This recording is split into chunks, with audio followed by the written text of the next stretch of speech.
A thing of beauty class 12 English. इस poem को John Keats के द्वारा लिखा गया है। जॉन कीट्स एक रोमांटिक पोएट थे। उनका मानना था कि नेचर और ब्यूटी ही ह्यूमन लाइफ के पेन और सैडनेस का सलूशन है। उन्होंने ये पोएम लिखी तो बताने के लिए कि किसी भी सुंदर चीज़ में कितनी शक्ति होती है।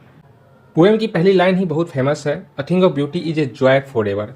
यानी कोई भी सुंदर चीज़ है जो हमें सिर्फ एक पल के लिए नहीं बल्कि हमेशा के लिए खुशी प्रदान करती है।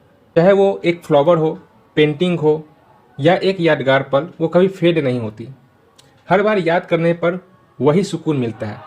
उसी तरह पोएट ने जो है कुछ ब्यूटीफुल थिंग जो हमारे नेचर में अवेलेबल है, जैसे सन, मून, रिवर्स, झरने, तो ये सारी चीज़ों को उन्होंने बताया है। डैफोडिल्स, फ्लावर्स, तो इन सारी चीज़ों को उन्होंने एग्जाम्पल देकर बताया है कि जो हमारे नेचर में अवेलेबल है, ये एक थिंग ऑफ ब्यूटी है।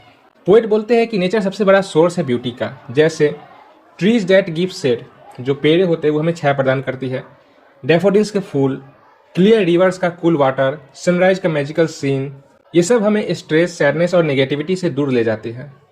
पोएट ये भी कहते हैं कि हम सबके पास प्रॉब्लम्स है और ब्यूटी हमें उनसे फाइट करने की स्ट्रेंथ देती है।